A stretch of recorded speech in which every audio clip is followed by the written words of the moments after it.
छत्रपती संभाजी महाराज जगाच्या इतिहासातील एक अद्वितीय, पराक्रमी आणि अजिंक्य योद्धा.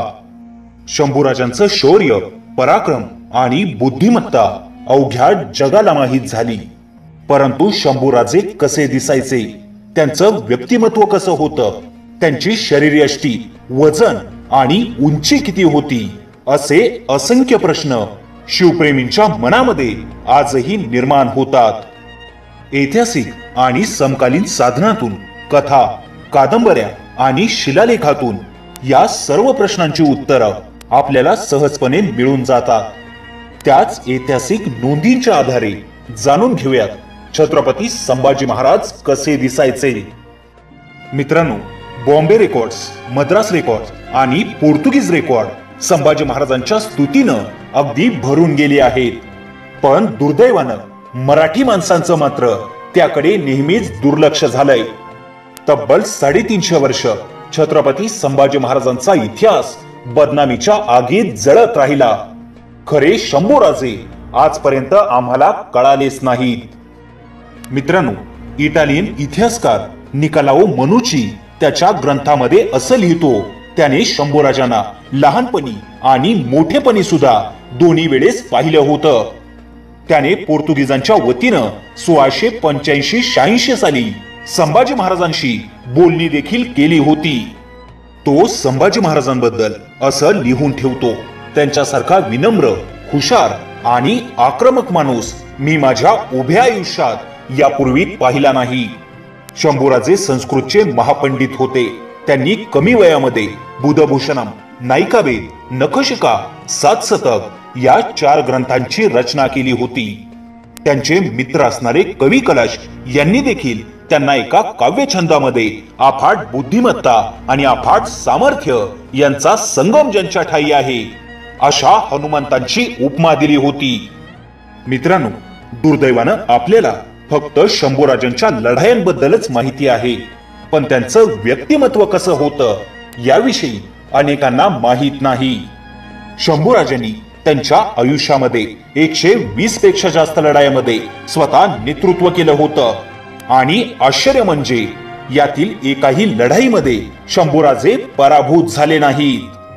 प्रसिद्ध फ्रेंच प्रवासी आणि इतिहास तज्ञ ॲबे कॅरे याने 1672 साली बागलान रामनगरच्या मोहिमेवर असणाऱ्या 15 वर्षांच्या शंभूराजांना प्रत्यक्ष स्वतःच्या डोळ्यांनी समोरासमोर पाहिलं होतं. केवळ 15 वर्षांच्या शंभूराजांचं रूप, शरीरयष्टी, व्यक्तिमत्व, नेतृत्व गुण आणि युद्ध कौशल्य पाहून तो अगदी भारावून गेला होता. त्या संपूर्ण मोहिमेचं नेतृत्व 15 वर्षांचे शंभूराजे करत होते. या गोष्टीचं ॲबे कॅरेला भयंकर आश्चर्य वाटलं होतं. तो झपाटल्यासारखं लिहितो, हा युवराज लहान आहे पण धैर्यशील आणि आपल्या बापाच्या कीर्तीस साजेल असा शूरवीर आहे. शिवाजीराजांसारख्या युद्धकुशल पित्याच्या बरोबर राहून तो युद्धकलेमध्ये तरबेज झालेला आहे. त्यामुळेच चांगल्या वयोवृद्ध सेनापतीचीही बरोबरी करेल इतका तो तयार आहे. तो मजबूत बांध्याचा असून अतिशय रूपवान आहे. त्याचं सौंदर्य आणि धिप्पाड देहयष्टी हाच सैनिकांचा त्याच्याकडे आकर्षण वाढवणारा मोठा गुण आहे. त्याचं व्यक्तिमत्व असं आहे की त्याच्या सैनिकाचं त्याच्यावर प्रचंड प्रेम आहे. राजा शिवाजींसारखाच मान ते संभाजींना देखील देतात. 1666 साली आग्र्याच्या नजरकैदेत असताना संपूर्ण आग्रा शहरामध्ये दख्खनचा सिंह छत्रपती शिवाजी महाराज आणि त्यांचे तेजस्वी पुत्र संभाजीराजे यांच्याबद्दलच चर्चा होती. त्यावेळी अनेक दंतकथा, आख्यायिका आणि सत्यप्रसंग शिवाजी महाराजांबद्दल आग्र्यामध्ये प्रसिद्ध होते. अफजल खानाचा कोथळा बाहेर काढला, शाहिस्ते खानाची बोट छाटली, सुरत लुटली, धर्मांध औरंगजेबाच्या नाकावर टिचून हिंदवी स्वराज्याची स्थापना केली. आणि आता तर आग्र्यामध्ये येऊन ज्या दरबारामध्ये मोठ्या मोठ्या हत्तींचेही भेदरलेले उंदीर झाले, बादशाह समोर कुजबुजनंही गुन्हा मानला जायचा, त्याच बादशाच्या दरबारामध्ये सह्याद्रीच्या नरसिंहानं गर्जना केली होती. त्या गर्जनेनं खुद्द औरंगजेबही दचकला. महाराजांना नजरकैदेत ठेवण्यात आलं. जरी शिवाजी महाराज नजरकैदेत होते तरीही शंभूराजांवर फारशी बंधने नव्हती. संभाजी महाराज मिर्झा राजाचा मुलगा असणाऱ्या रामसिंगाबरोबर मोगली मनसबदार म्हणून औरंगजेबाच्या दरबारामध्ये ये जा करत. ज्यावेळी 9 वर्षांचे शंभूराजे औरंगजेबाच्या दरबारात जायला निघायचे त्यावेळी शंभूराजांना पाहिला आग्र्याच्या रस्त्याच्या दुतर्फा शेकडो लोक जमायचे. पडद्याआडून सरदार, उमराव आणि धनिकांच्या महिला मंडळी त्यांचं तेजस्वी रूप पाहिला अक्षरशः गोळा व्हायच्या. केवळ 9 वर्षांचं वय होतं शंभूराजांचं, पण शरीर धिप्पाड असल्यामुळे ते 12-13 वर्षाचे वाटायचे. नितळ गोरापान वर्ण, शिवरायांसारखं लांब सडक गरुडाच्या चोचेसारखं बहारदार नाक, टपोरे पाणीदार डोळे, भव्य कपाळ, चेहऱ्यावर बिनधास्तपणा, भयंकर आत्मविश्वास आणि बोलण्यात बाणेदारपणा, स्वर्गीय सौंदर्य आणि रुबाबदार शरीरयष्टी शंभूराजांना लाभलेली होती. डोक्यावर मोगली किमांश, त्यावर रत्नजडित मोत्याचं पिंपळपान, भव्य कपाळावर रुपेरी रेखीव शिवगंध, कानातले मोत्याचे कुंडल, अंगावर सुंदर नक्षीकाम केलेला जामा, गळ्यामध्ये आई भवानीची कवड्यांची माळ, अंगावर उंची दागिने, रत्नजडित मुठीची, कमरेला छोटीशी तलवार. या उमद्या राजपुत्राचं लोभसवानं रूप मनाला मोहिनी घालणारं होतं. शिवरायांसारखंच एक प्रसन्न स्मित हास्य नेहमी त्यांच्या चेहऱ्यावर होतं. चेहऱ्यावर प्रचंड आत्मविश्वास होता, पण इतर मोगली शहजाद्यांसारखी मगरुरी आणि माजुरडेपणा नव्हता.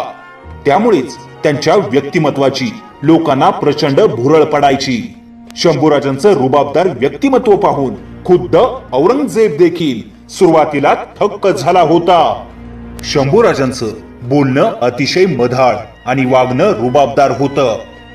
मित्रांनो, तुम्हाला हे ऐकून आश्चर्य वाटेल, आग्र्यावरून सुटकेच्या वेळी शिवरायांना संभाजी महाराजांनी फार मोठी मदत केली होती.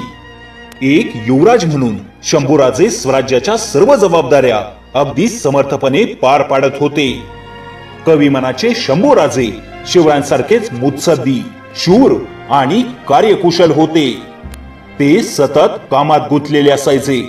शिवरायांच्या राज्याभिषेक सोहळ्याची बरीचशी जबाबदारी स्वतः शंभूराजांनीच पार पाडली होती. मोठ्या आत्मविश्वासानं परदेशी वकिलांशी बोलणी करणाऱ्या 16 वर्षांच्या शंभूराजांना विविध भाषांची आगाध माहिती होती. त्यांची बुद्धिमत्ता आणि निर्णय क्षमता पाहून परदेशी वकील देखील थक्क होते. 16 वर्षांच्या संभाजी महाराजांचं वर्णन एका पोर्तुगीज वकिलानं असं केलं आहे की वॉर लाईक प्रिन्स, भारतात असणाऱ्या आमच्या सत्तेवर गोंगावणारं वादळ असं जणू पोर्तुगीजांना वाटत होतं. 16 वर्षांच्या संभाजी महाराजांची एवढी दहशत त्यावेळी पोर्तुगीजांनी खाल्ली होती. शंभूराजांनी वयाच्या अवघ्या 23व्या वर्षी स्वराज्याची सूत्र स्वतःच्या हाती घेतली. तब्बल 9 वर्ष एकाच वेळी इंग्रज, फ्रेंच, डच, पोर्तुगीज, मोगल, सिद्धी आणि स्वराज्यातील गद्दार या सर्वांना शंभूराजांनी एकाच वेळी मात दिली. अत्यंत प्रतिकूल परिस्थितीत स्वराज्याचा विस्तार केला, किल्ल्यांची संख्या वाढवली आणि याच काळात आपली काव्य उपासना देखील जोपासली. मित्रांनो, शिवरायांसारखं शंभूराजांचं चारित्र्य देखील अगदी निष्कलंक होतं. हे वासी बेंद्रे, नरहर कुरुंदकर, कमल गोखले, सदाशिव शिवदे अशा अनेक विद्वान लेखकांनी आपल्या आयुष्यातली खूप सारी वर्ष संशोधन करून ती लिखित, ऐतिहासिक आणि वास्तवजन्य पुराव्यानिशी सिद्ध केलेलं आहे.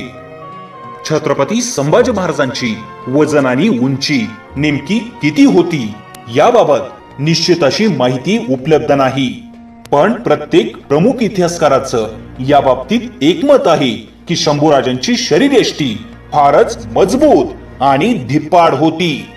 बऱ्याच प्रमुख इतिहासकारांनी आपलं असं मत व्यक्त केलं आहे की शंभूराजांची उंची ही 6 फूट 2 इंच किंवा 6 फूट 3 इंच इतकी असावी, तर त्यांचे वजन निश्चितपणे 100 किलोंपेक्षा जास्त असावे. शंभूराजांची समकालीन म्हणता येतील अशी 2 चित्र आज उपलब्ध आहेत. या दोन्ही चित्रांची प्रत इंटरनेटवर उपलब्ध आहे. त्यापैकी एक मूळ चित्र ब्रिटिश लायब्ररीत आहे, तर दुसरे मूळ चित्र पुण्याच्या जागीरदार पारसनीस यांच्या संग्रहालयात आहे. या चित्रांवरूनही हे सिद्ध होते की शंभूराजांची देहयष्टी प्रचंड धिप्पाड आणि रुबाबदार होती. मित्रांनो, जगाच्या इतिहासातील सर्वोत्तम अजिंक्य योद्धा असणाऱ्या शिवपुत्र शंभूराजांच्या व्यक्तिमत्वाविषयीची ही माहिती तुम्हाला कशी वाटली हे कमेंट करून नक्की आम्हाला सांगा. आणि व्हिडिओ जर आवडला असेल तर चॅनलला सबस्क्राईब करायला विसरू नका. जय जिजाऊ, जय शिवराय, जय शंभूराजे. राजबिंडा भगवा झेंडा शूर सुकुमार धर्मता दीप चंद्रमा साजे.